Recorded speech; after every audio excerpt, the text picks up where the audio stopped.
Pessoal, vamos lá. Vamos começar a falar aqui sobre a dinâmica, beleza? Anteriormente a gente estava ainda na cinemática, estamos atrasados, inclusive. E na cinemática, a gente aprendeu a descrever o movimento sem pensar nas causas desse movimento. A gente viu o conceito aí de velocidade escalar média, né, para descrever o movimento de um objeto. Nós aprendemos o conceito de aceleração para descrever a alteração da velocidade de um objeto. Nós vimos os conceitos de cinemática, trajetória, posição, referencial, movimento, repouso. Vimos tudo isso no sentido de descrever o movimento dos objetos sem se preocupar com as causas, ou seja, nós estudamos a cinemática. De agora em diante a gente vai estudar a dinâmica. Beleza? E diferente da cinemática, a dinâmica ela vai estudar a causa dos movimentos dos corpos. Beleza? A gente pode dizer aí que a dinâmica ela estuda basicamente as forças, porque são as forças que alteram o estado do movimento dos corpos.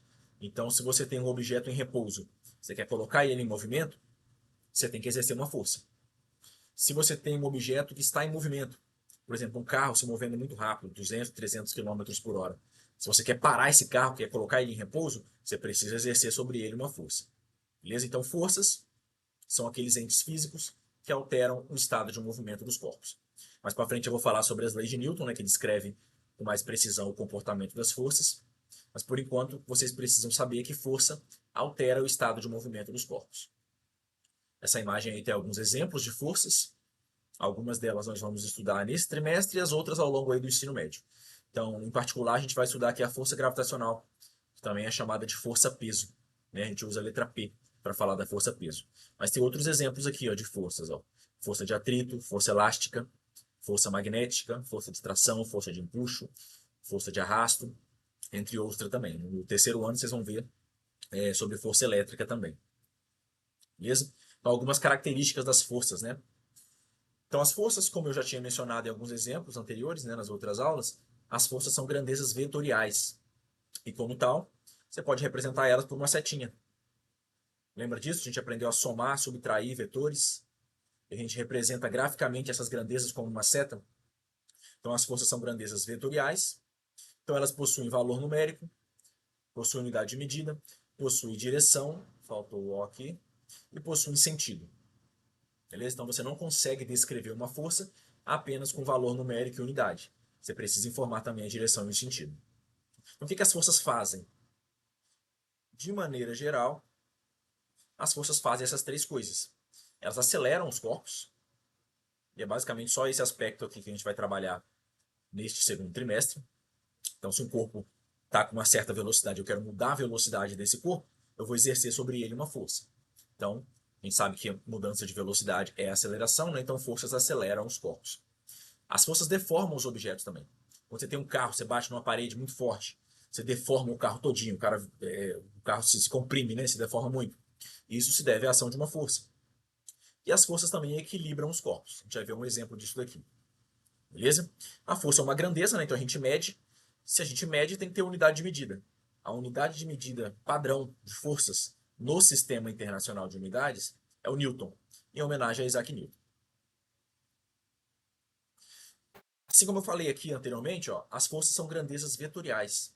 Se elas são grandezas vetoriais, você não pode somar elas da mesma forma que você soma números. Acho que eu já dei esse exemplo aqui em todas as turmas de primeiro ano. Se eu tenho uma pessoa puxando para cá com a força de 100 newtons e eu tenho outra pessoa puxando para cá com uma força de 50, vou colocar 150 newtons, tem que aumentar ele aqui. 150 newtons, a soma do efeito dessas duas forças vai ser 250 newtons. Porque está sendo puxado para o mesmo lado. Mas a situação mudaria se eu puxar para cá com 100 newtons e se eu puxar para cá com 150.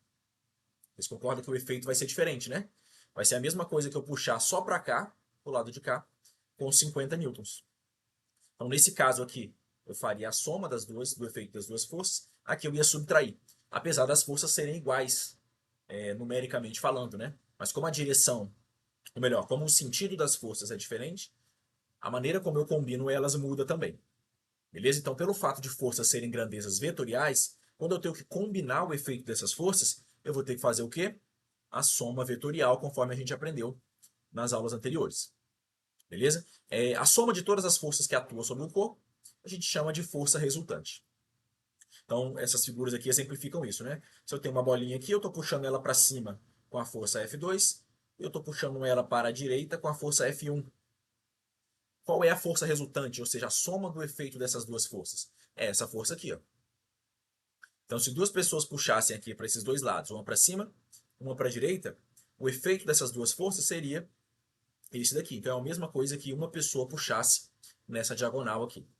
Beleza? Então, o fato de forças serem grandezas vetoriais quer dizer que quando eu vou combinar o efeito de várias forças, eu tenho que fazer a soma vetorial. Beleza? Eu não posso somar como se fosse número. Um exemplo numérico aqui de força resultante. Ó, eu tenho esse objeto aqui. Eu tenho uma força puxando para a direita com 10 newtons, uma puxando para a esquerda com 10 newtons, uma puxando para cima com 6 newtons e outra para baixo com 6 newtons. Qual é a força resultante? Isso aqui não precisa nem utilizar nenhum método especial aí de soma vetorial, né? Dá para fazer de maneira intuitiva. Se eu tenho 10 para cá e 10 para o lado oposto, e 6 para cima e 6 para baixo, a força resultante, nesse caso, força resultante, opa, força resultante, vai ser zero. Então esse objeto fica parado, né? Se não tem força atuando sobre ele, ele vai ficar aqui equilibrado. Tranquilo? Então esse aí foi uma introdução básica aí sobre o conceito de forças. Então recapitulando, nós estamos entrando agora no estudo da dinâmica, que estuda a causa dos movimentos. E quem altera o estado de movimento dos corpos, essa grandeza física que faz isso, nós chamamos de força. Beleza? Aqui algumas características, né? Elas são grandezas vetoriais, elas aceleram, deformam ou equilibram os corpos, e a força é medida em Newton, independente de qual força nós estamos trabalhando, se é força peso, se é força elástica, se é força normal, se é força de atrito, independente de qual a natureza da força, se é uma força, nós medimos ela em newtons. Beleza? E como é uma força, como é uma grandeza vetorial, se eu quero combinar o efeito de várias forças atuando sobre um objeto, eu não posso somar como se fosse número. Eu tenho que fazer a soma vetorial. Aqui esse exemplo. Beleza? Agora, como vai cair isso aqui no simulado? É uma das duas questões de física do simulado de vocês da semana que vem. É isso daqui. Então, eu vou tratar logo esse exemplo, que é uma das forças que nós vamos estudar, que é a força peso. Beleza? Então, a força peso, ela é a força sentida por objeto na superfície de objetos massivos. Então, a força peso está atuando sobre você agora. Se eu tenho uma maçã e eu deixo ela cair, quem puxa ela para baixo é a força peso. A Terra está girando, você não sai voando do planeta Terra, porque a força peso te segura no planeta Terra. Beleza? Se você pula, você cai de volta para a Terra porque a força peso te puxa para baixo. Então essa força aí está atuando aí em nós todos os dias da nossa vida, né? Inclusive agora. Beleza? Como que a gente calcula a força peso? Muito simples. Você vai pegar a sua massa, que é a quantidade de matéria que tem no seu corpo, sei lá, 30 quilos, 40 quilogramas, 60 quilogramas, 90 quilogramas, e você vai multiplicar pela aceleração da gravidade. Beleza? Então é muito simples calcular a força-peso atuando no objeto. A gente vai ver um exemplo. Deixa eu passar um exemplo agora. Aqui, ó. Aqui. Esse é o exemplo da folhinha de atividades que a gente vai fazer daqui a pouco. Então temos aqui, ó. Na superfície da Terra, a aceleração da gravidade é aproximadamente 10 metros por segundo. Naquele experimento que eu pedi para vocês trazerem a pedra, inclusive, lembrando vocês, trouxeram a pedra? Os grupos que trouxeram a pedra, levanta a mão aí. Quem não conseguiu a pedra ainda, dá um jeito aí e consiga a pedra, beleza? Sem a pedra a gente não vai conseguir fazer o experimento. Então, voltando. Então, na Terra, a aceleração da gravidade é aproximadamente 10 metros por segundo ao quadrado. Então, se eu te perguntasse aqui, por exemplo, tem uma pessoa de massa 60 quilogramas. Como eu calculo o peso dessa pessoa? Eu vou pegar a massa da pessoa, 60 quilogramas, vezes a aceleração da gravidade, que é 10. Então, 60 vezes 10 deu 600 newtons. Beleza? Então, o seu peso aqui na Terra é de 600 newtons. Então, tá aí um exemplo simples. Beleza? Uma coisa que vocês têm que ficar muito atentos, que é uma confusão muito comum de acontecer, pela diferença da linguagem coloquial, né, do nosso dia a dia, para a linguagem científica. Então, muita atenção nisso daqui. Ó. Peso é diferente de massa. Conceitualmente, são coisas diferentes, né? Apesar que no dia a dia a gente confunde essas duas coisas. Você fala assim, vou lá na farmácia me pesar, descobrir meu peso. Aí colega fala assim, ah, você pesa quanto? Ah, eu peso 72 quilogramas. Na verdade, isso aqui em quilogramas é a massa, não o peso. Beleza? Peso é uma força, peso é medido em newtons. Peso te puxa para baixo, peso é uma força. A massa é a quantidade de matéria. Então, no dia a dia, não tem problema você confundir esses dois conceitos, né? Eu falava, vou na farmácia pesar, vou descobrir meu peso. Você pesa quanto? Não tem problema você confundir essas duas coisas no dia a dia. Mas, na física, conceitualmente, são coisas muito diferentes, né? São coisas distintas. Uma é uma grandeza escalar, que você entende só com um número e uma unidade de medida, né? A quantidade de matéria. E outra é uma força. Então, massa é a quantidade de matéria, o peso é uma grandeza vetorial que altera o movimento dos corpos e te puxa para baixo, né? Então, o peso é uma força, está te puxando para baixo. Tem módulo, tem direção, tem sentido. É medida em newtons. E a massa é a sua quantidade de matéria. É o número que aparece na balança quando você sobe na balança. Beleza? Então, massa, quantidade de matéria. Peso é uma grandeza vetorial que altera o movimento dos corpos. É uma força que te puxa para baixo. Beleza? Essa distinção tem que ficar muito clara. Inclusive, a questão do simulado que vai cair sobre forças é nesse sentido aqui de você diferenciar uma coisa da outra. Beleza? Então, conforme eu falei, a gente calcula a força-peso pegando a massa do objeto e multiplicando pela aceleração da gravidade. Beleza? Então, mais um lembrete aqui. Peso é diferente de massa. Uma coisa que aparece bastante nas questões, para você diferenciar, né, massa de peso, é isso aqui. Ó. A massa ela não muda. Independente se você está aqui na Terra, se você está na Lua, se você está em Júpiter, se você está, sei lá, no centro do Sol, de uma estrela, em qualquer lugar. A quantidade de matéria que tem no seu corpo não muda. Beleza? Porque tem a ver com o número de átomos, o número de moléculas que tem no seu corpo. Então a massa não muda, independente do local que você está. Já o peso é diferente. Por quê? Porque o peso depende da aceleração da gravidade. E a aceleração da gravidade é diferente, né, para cada local que você está. Exemplo, aqui na Terra, a gente vai fazer o experimento, né, para medir isso daqui. Lembrando, novamente, tragam a pedra para a gente fazer esse experimento. Então, aqui na Terra, a aceleração da gravidade é 10 metros por segundo ao quadrado. Na Lua, é 1/6 desse valor. Então, é 10 sobre 6 metros por segundo ao quadrado. Dá 1,6 e uns quebrados. Aproximadamente aí 1,6 e uns quebradinhos aí metros por segundo ao quadrado. Então, o seu peso aqui na Terra é muito maior do que o seu peso na Lua.